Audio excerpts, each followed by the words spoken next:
we are blessed to have these delicious fruits abundantly available in our land.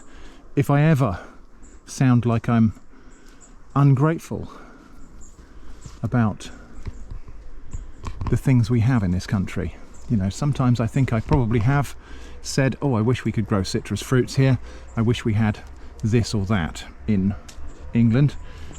If I ever do that, just remind me that blackberries exist.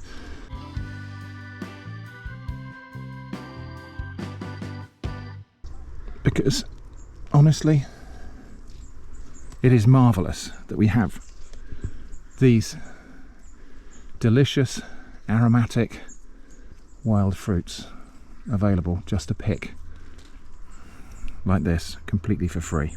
Now the plants are quite thorny and often found growing with stinging nettles as here, so I expect a few little battle scars as a result of this. It's worth it for the flavour.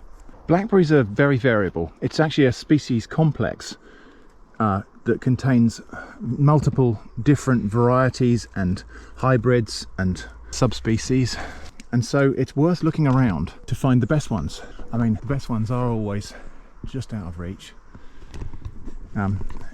because nobody's been able to get up there and get them. But yeah, it's worth having a hunt around, because you'll find that the blackberries in, you know, if you have blackberries in your area, there won't just be one kind of blackberry, there'll be different local varieties and subspecies.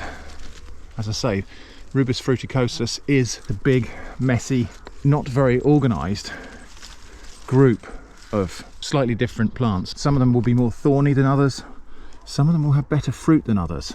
This is an interesting subspecies of blackberry. You quite often find this, the larger fruited blackberries often ripen unevenly like this. No use for picking those, because by the time all of the red has gone from the fruit and ripened to black, the tip of the fruit will be mushy and overripe.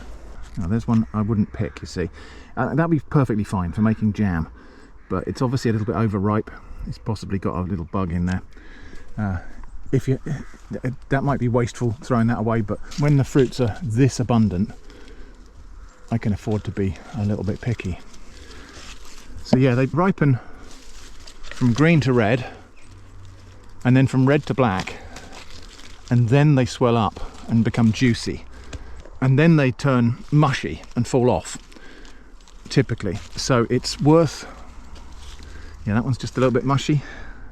I tend to pick them and look at the fruit, look at the stalk scar, and if it's still pale green, then it's good. If it's starting to go grey or black like this, it means the fruit's slightly overripe, and sometimes you'll see here the evidence of insect infestation. Anyway, if I didn't have the benefit of such abundance here, I might be a bit less fussy about what I'm picking, especially for jam. But since the blackberries here are abundant and wonderful, I can afford to be a little bit choosy. But as I say, yeah, so that one there's overripe, it's gone all mushy. You can tell when you pick them, because they just, if they're at the perfect stage of ripeness, they just detach easily from the stalk without squishing and without any effort to pick them. They just kind of fall off. I tend to pick from quite high up on the bush, and I'm picking very judiciously, so when we get these home I will not feel any particular need to wash them. I'm inspecting them as I go and making sure I pick the cleanest and nicest looking fruits. Oh, it's really hard to stop actually. Inspecting them before I put them in the bucket, and so I will not feel any particular need to wash these when I get them home. If that's the thing you want to do when you pick blackberries, then more power to you. Do what you feel is necessary. I don't find it necessary. So we've got these frankly gorgeous blackberries. I've got a freezer full of these things for making jam later when one more wild fruit is ripe. But let's make a nice fruit crumble with these.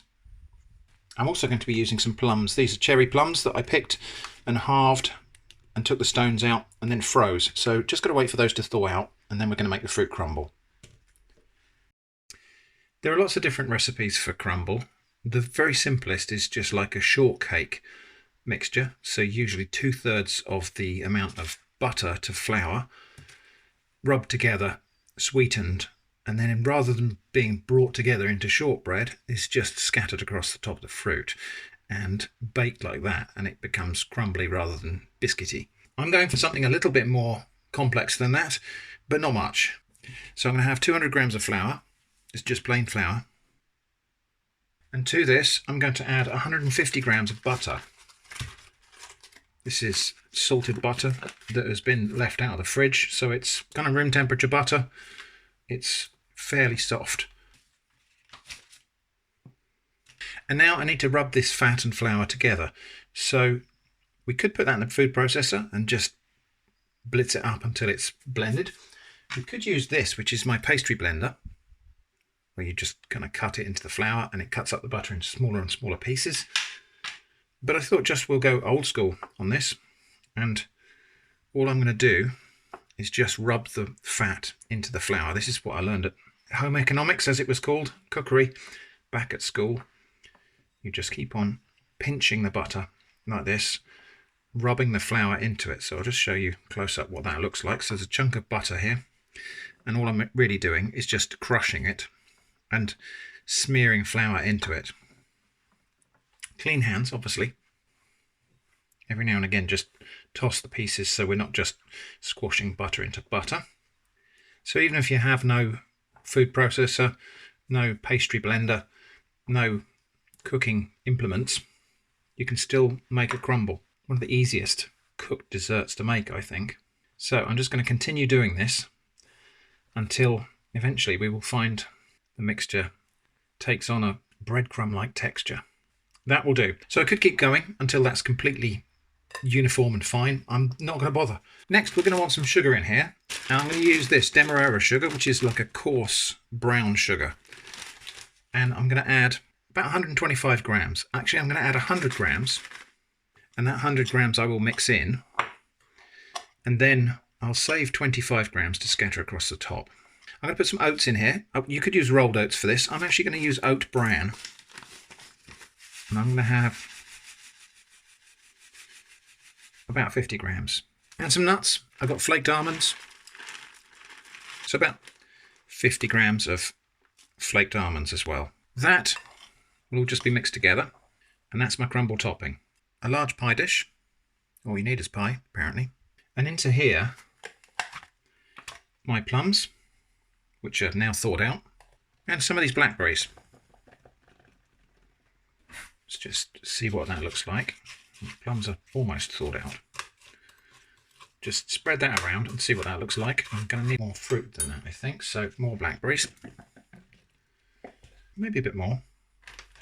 Maybe I'll use all of the blackberries. I don't know what weight of blackberries that is. It's just basically a 3 centimetre layer of fruit on the bottom of the dish. This is going to need some sugar, because despite these fruits being full of sunshine, full of sugar, basically stored sunshine, they are still also going to be quite sour, especially when they're cooked. And we will need something to offset that sourness. We're not neutralising it, we're balancing it. So just some white sugar, and probably just about that much, which I appreciate is not a precise measure, but just a kind of generous scattering of sugar across the top of the mixture. I'm also going to add to this about a tablespoonful of corn flour and just mix that in. And what that will do is, as this fruit cooks and the juices come out of it, this will thicken it and create a sauce.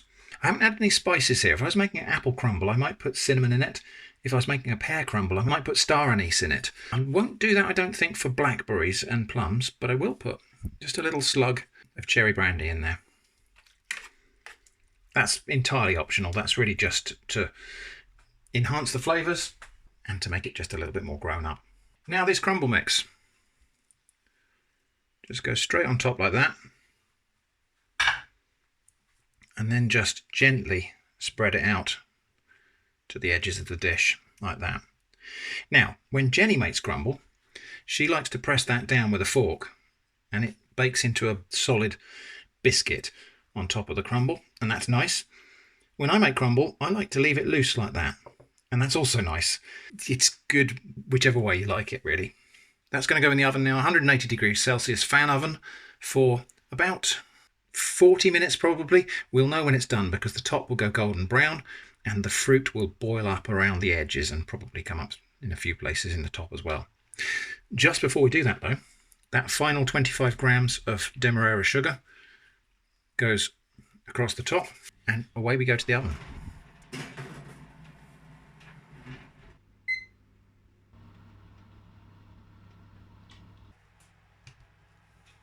Okay, there we go. Now, there has been considerably more leakage onto the top than is probably normal for me, but all of this stuff is not a bug, it's a feature. This juice that bubbles up and boils on the top of the crumble will have reduced and gone all jammy and sticky and caramelised. So, yeah, we get a little bit less crunchy topping, but we get this lovely jammy stuff instead. At the moment, this is piping hot out of the oven like this. You will just burn your tongue. So, my favourite way to eat this is either to let it cool for about half an hour and have it nice and hot with cream or ice cream, maybe some Greek yogurt or something like that, or let it cool down to room temperature and then have it with hot custard. Either way, that needs to cool for a bit before we even think about opening it. Now, if you are going to wait for this to cool down to room temperature, you need patience, and that's a commodity I find myself lacking today. So we're going to do this now. This has been about half an hour, and so it's still going to be nice and warm, but not so scalding hot that I end up burning my mouth. And this is what I was talking about earlier. This the plums and blackberries here with the corn flour have just created a ever so slightly thickened sauce. And because this is hot, I'm going to contrast it with something cold, so Greek yogurt. But I think first I need to just taste a little bit of it on its own. So a bit of the crust with a bit of the jammy stuff, the lovely juicy, luscious cooked fruit from underneath, and the crunchy topping. I'm going to get out there and pick some more blackberries and make sure I have enough in the freezer to see me through the winter, because that is just so good. And with a little bit of creamy yogurt. Now, I did hold back a bit on the sugar for the filling. I think a lot of book recipes would have more sugar in the filling than that. And so I did hold back a little bit because I happen to know that those blackberries are actually really sweet this year. But also, just dialing the sugar back a little bit enhances the tangy sourness of the blackberries and the plums. And that's just really, really nice, especially with the creamy yogurt or, custard, as we'll probably have later. It's so delicious and just such a nice way to do justice to this amazing wild fruit harvest we've got this year. So as I said in my midweek short, if you've got the chance, get out there and pick some of this amazing wild fruit while it's available. If you don't have access to pick blackberries or any other wild fruits, you could just as easily make this with fruit that you get from the supermarket. Even like one of those bags of frozen berries from the supermarket is still going to make a very nice crumble. So there we go, blackberry and plum crumble, celebrating this year's phenomenal wild fruit harvest. I hope it's been interesting. Thanks for watching, and I hope to see you again soon.